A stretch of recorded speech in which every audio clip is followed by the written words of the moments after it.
맥주 감사 주일 말씀을 여러분들과 함께 나누겠습니다. 실패의 땅에서의 첫 열매, 실패의 땅에서의 첫 열매라는 제목으로 하나님 말씀 함께 나누겠습니다. 지금 여러분이 꿈꿔왔던 삶을 살고 있으십니까? 사랑하는 사람과 결혼을 해서 나름대로 행복한 삶을 살아가고 있는 분들도 계시겠지만 상상하지도 못했던 질병과 그리고 아픔과 상처 그리고 견딜 수 없는 슬픔을 지내오셔야 했던 분들도 계셨을 겁니다. 저희 교회에서도 사랑하던 가족을 떠나보내야 했던 분들이 계셨고 괴로움과 두려움의 시간을 지나왔던 분들도 계시겠죠. 어느 누구도 그런 아픔은 전혀 예상하지 못했을 겁니다. 그건 저에게도 마찬가지였습니다. 아버지는 늘 저의 곁에 그냥 계실 거라고 여기며 살았습니다. 당연히 언젠가 이별의 순간이 있을 텐데도 말이죠. 그리고 저는 목사가 되어서 교회를 아무 문제 없이 잘 섬길 거라 생각했습니다. 그런데 녹록치 않습니다. 이건 제가 상상했던 삶은 분명 아니었습니다.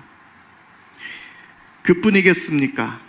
계획하고 꿈꿔왔던 삶은 어느새 자취를 감춰버리고 쌓인 빚을 청산하느라 각자는 허덕이며 깨어진 인간관계로 실망하기도 하고 삶의 목적도 의미도 찾지 못한 채 그저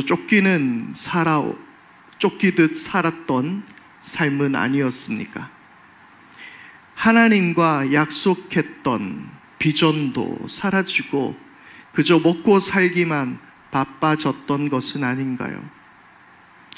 이렇게 쫓기듯 사는 삶을 돌아보니 혹시 내 인생이 실패한 것처럼 여겨지지는 않으셨습니까? 내가 꿈꿔왔던 삶은 이런 게 아니었는데. 좀 불편하실 수도 있겠지만 사실 오늘 제가 여러분과 함께 나눌 오늘의 이야기는 저의 개인적인 간증이 될 수도 있고요, 고백이 될 수도 있을 것 같습니다. 개척교회를 시작하면서 많은 어려움 속에서 살 수밖에 없었습니다. 많은 저에 대한 부족함이 있었고요, 그리고 실망과 좌절을 경험하는 시간들도 있었습니다.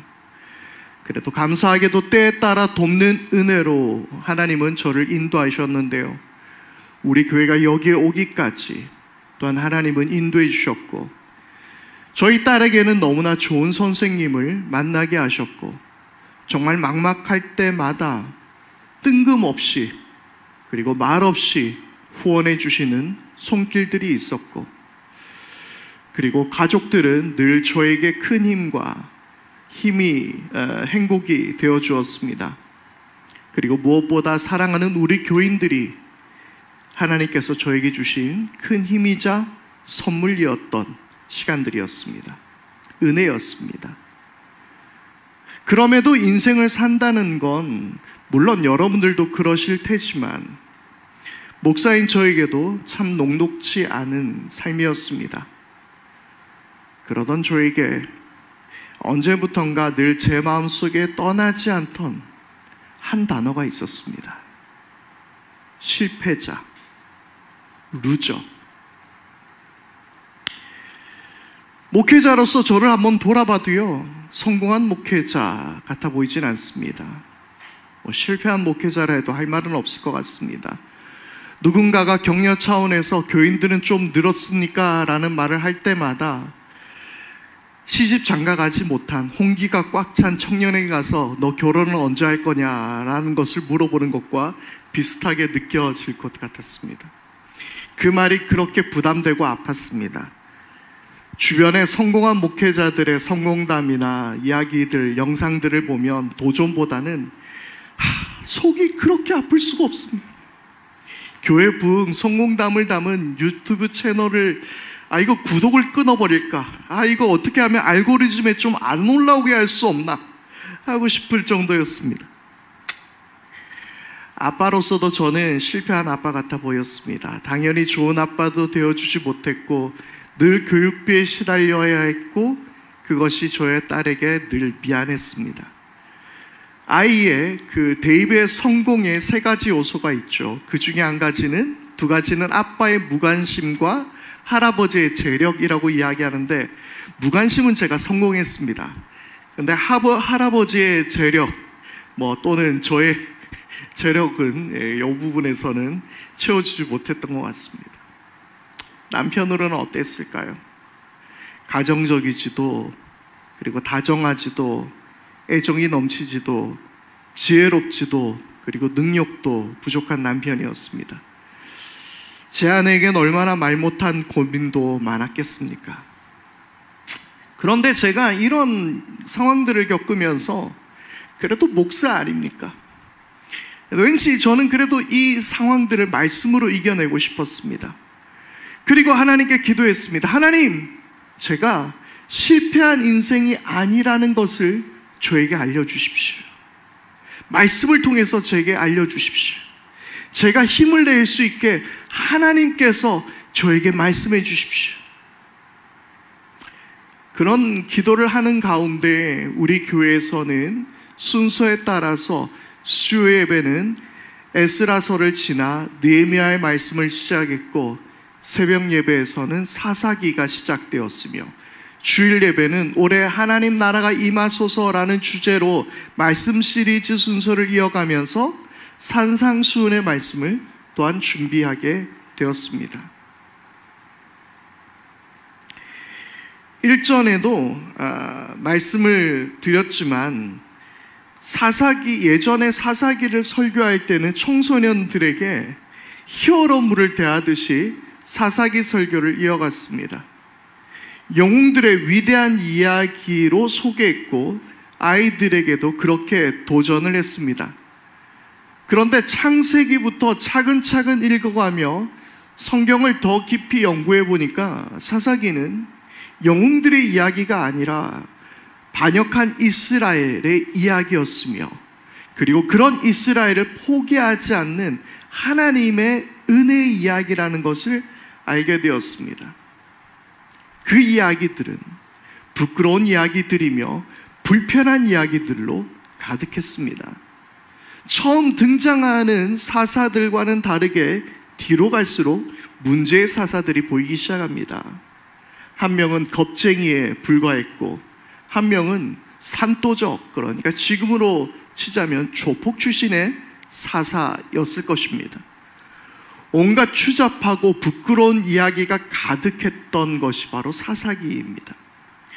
부족하고도 부족한 사람들을 하나님은 사사로 쓰셨고 이스라엘을 구원해 주신 것입니다. 기드온은 하나님께 늘 표징을 구했습니다. 그가 의심을 했던 이유는 믿음이 부족해서이기보단 그는 용기가 없었던 사람이었습니다. 하나님은 미디안을 몰아내시기 위해 기드온을 부르셨습니다. 그리고 분명히 하나님의 은혜로, 하나님의 능력으로 승리를 거둘 것을 하나님은 말씀하셨으며, 그것에 이스라엘 백성 중 300명만을 군사로 남겨두셨습니다. 그리고 하나님은 그날 밤 기드온에게 말씀하셨습니다. 사사기 7장 9절의 말씀인데요, 그날 밤 주님께서 기드온에게 말씀하셨다. 너는 일어나서 적진으로 쳐내려가거라. 내가 그들을 너의 손에 넘겨주겠다. 믿음의 사람, 위대한 용사, 용기 있는 자는 주님이 말씀하셨다, 여기에서 끝납니다. 예, 주님 하고 적진으로 달려갑니다. 그런데 하나님은 겁쟁이 기드온에게 하나를 더 말씀하셨습니다. 사사기 7장 10절에서 11절입니다.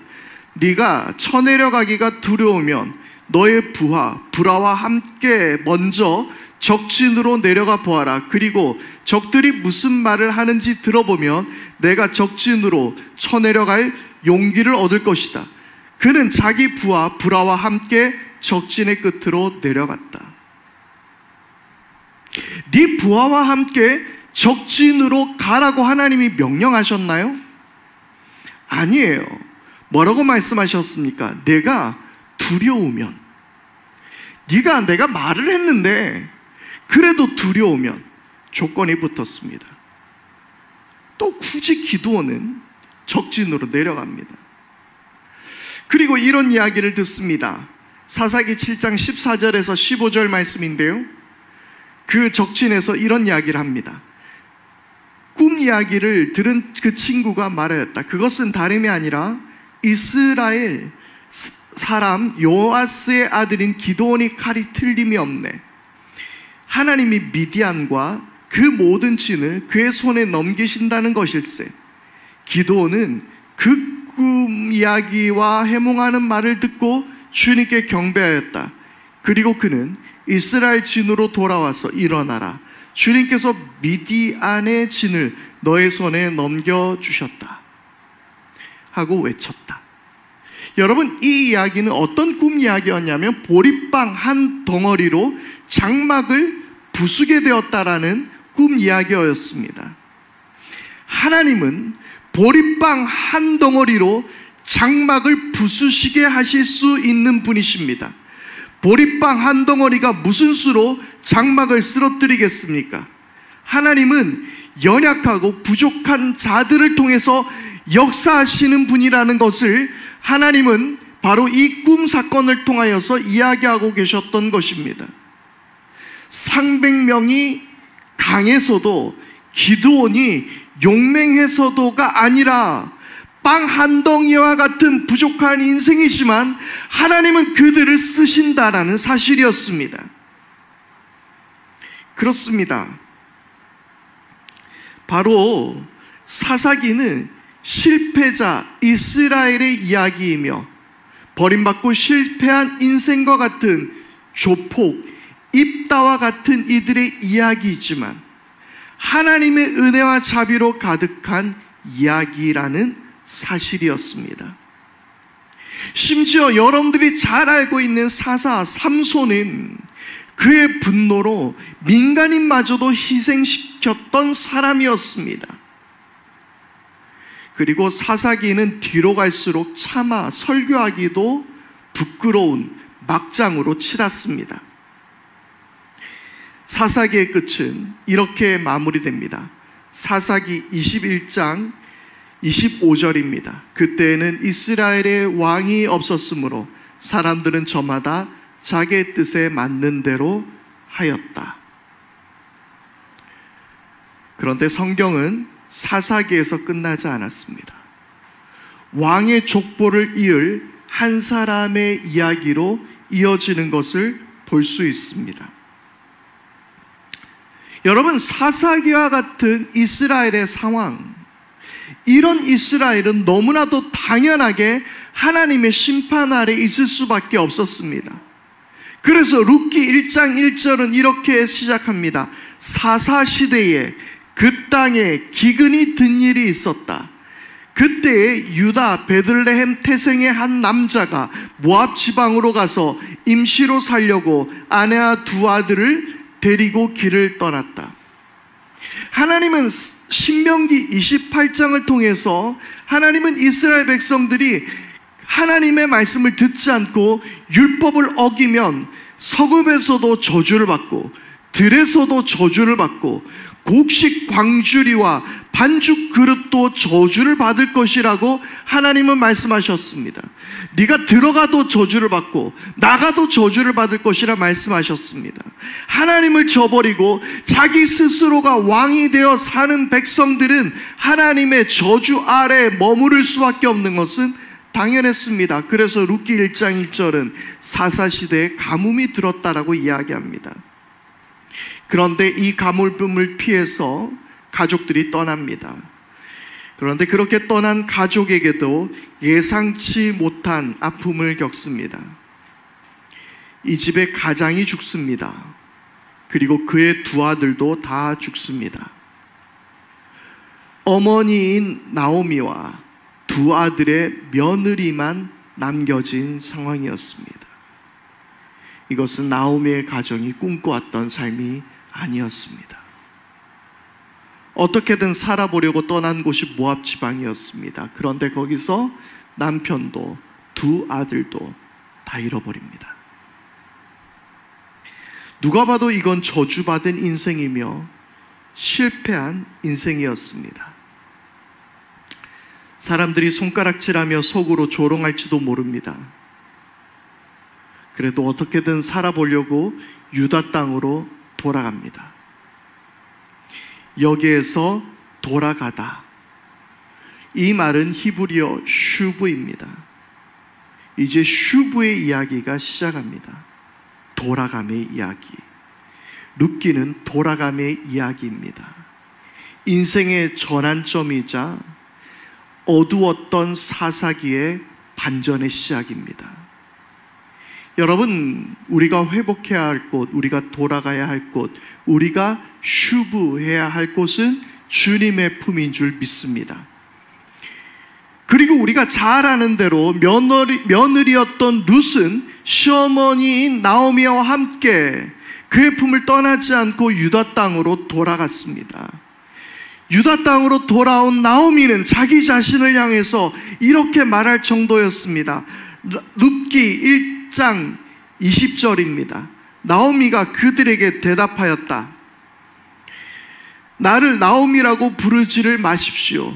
전능하신 분께서 나를 몹시도 괴롭게 하셨으니 이제는 나를 마라라고 부르십시오. 마라는 슬픔을 뜻하는 히브리어입니다. 그녀의 인생은 슬픔, 쓰다 쓴 인생 그 자체였습니다.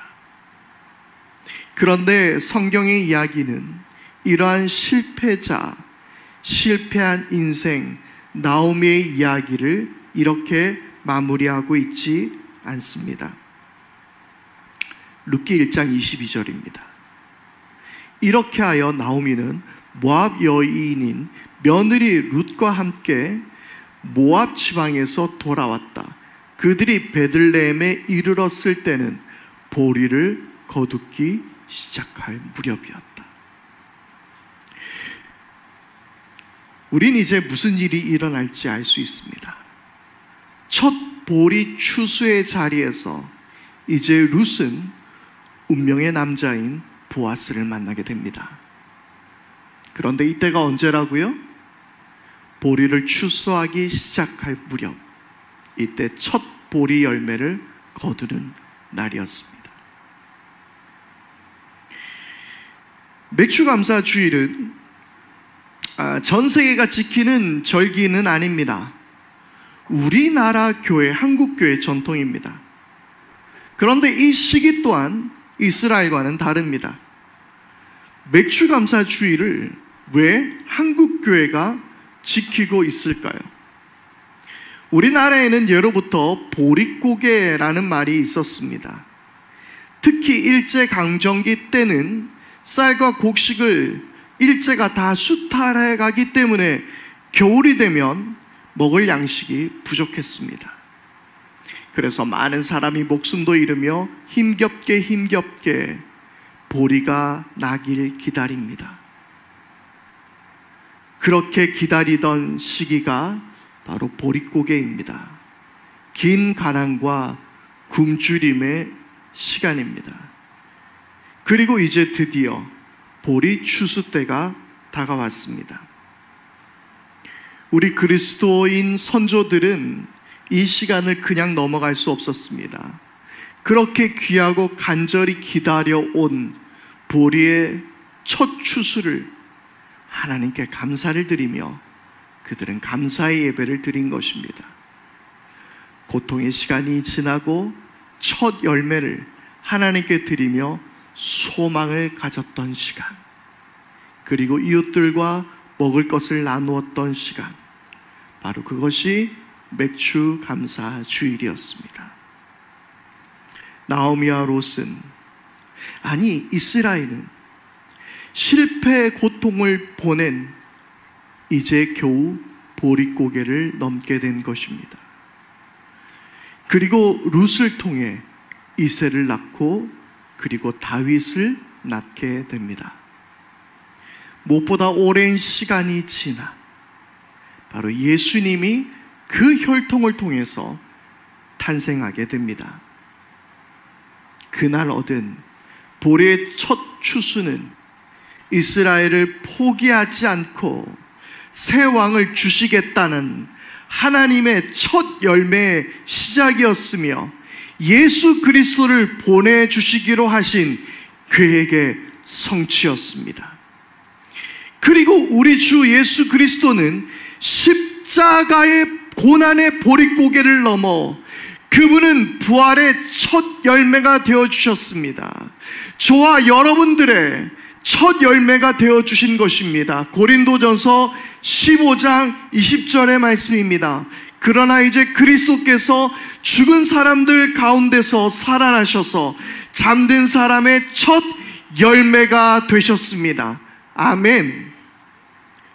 우리 인생이 실패와 절망으로 끝날 수 없는 이유는 이 보릿고개를 주님이 다 넘어가 주셨기 때문입니다. 그리고 그분 스스로가 저와 여러분들의 소망의 첫 열매, 부활의 첫 열매가 되어주신 것입니다. 오늘 맥주감사 주일을 맞이하며 지난날의 보릿고개를 우리 모두 함께 떠올려 봅시다. 하지만 여전히 포기하지 않고 나를 붙잡고 여기까지 이끄신 하나님을 바라보며 오늘 우리에게 주신 이 말씀을 통하여 첫 열매를 맺게 하신 우리는 하나님을 찬양해야 하는 것입니다. 느헤미야는 무너진 성벽을 포기하지 않았습니다. 이미 멸망해버리고 실패해버린 자신의 민족 이스라엘을 그는 포기하지 않았습니다. 그리고 하나님은 실패한 도성 예루살렘을 다시 쌓아 올리게 하시며 다시 첫 열매를 맺게 하셨습니다. 또한 예수님은 가난한 너희는 실패자가 아니라 복된 사람이라고, 슬픔 가운데 애통하는 너희들은 실패자가 아니라 복된 사람이라고 우리 모두에게 말씀하셨습니다. 그랬습니다. 하나님은 지난 몇 달 동안 이 말씀들을 통해서 너무나도 뚜렷하게 저에게 말씀해 주셨던 것이었습니다. 너는 실패하지 않았단다. 아니, 너가 실패자라 해도 괜찮아. 나는 거기서 시작하기 때문이야.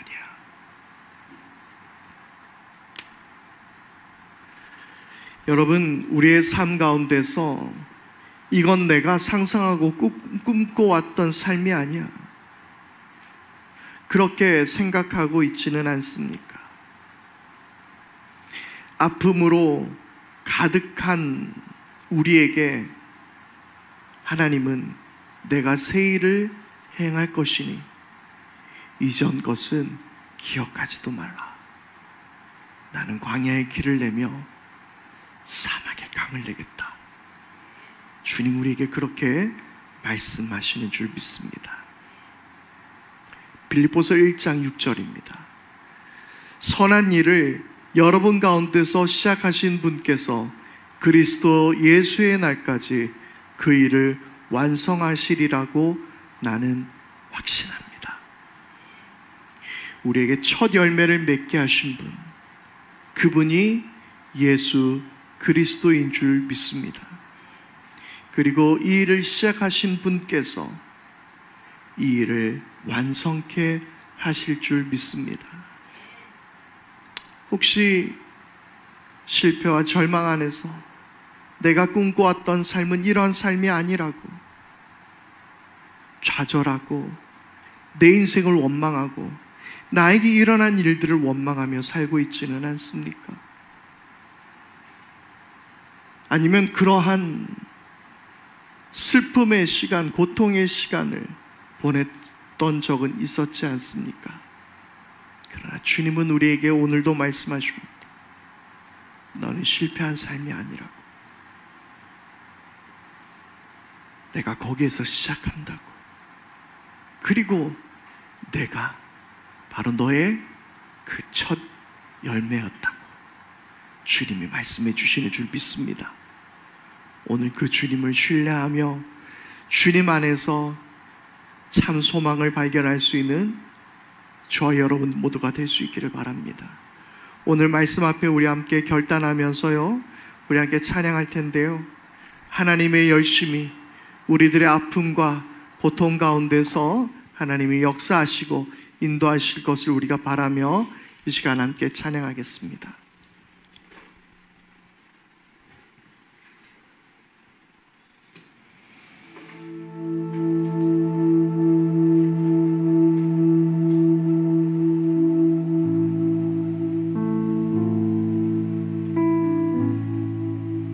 오늘 혹시 우리의 인생 가운데서 그런 슬픔과 아픔, 그리고 내 삶을 향해서 또한 실패한 것 같이 느껴지는 그러한 마음 가운데 있는 여러분들에게 오늘 이 말씀과 오늘 이 찬양을 통해서 우리에게 일러주십니다.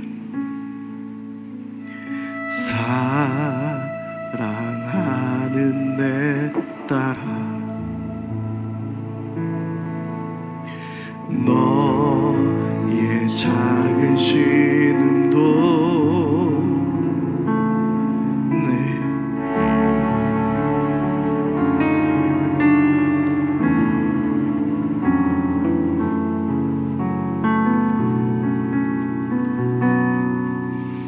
미라 사랑하는 아들아,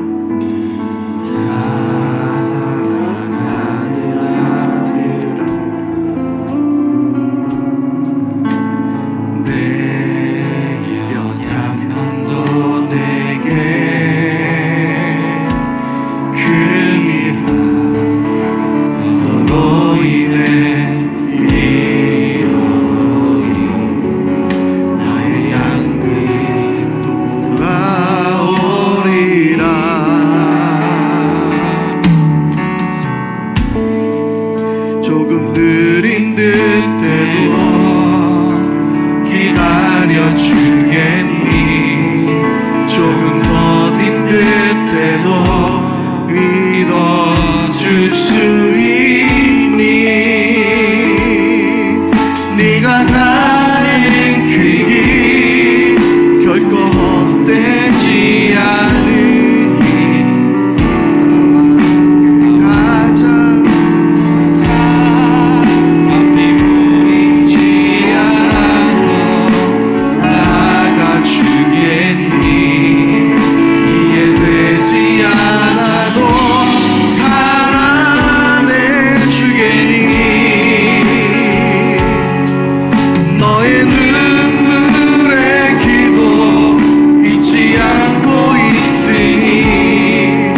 느린 듯해도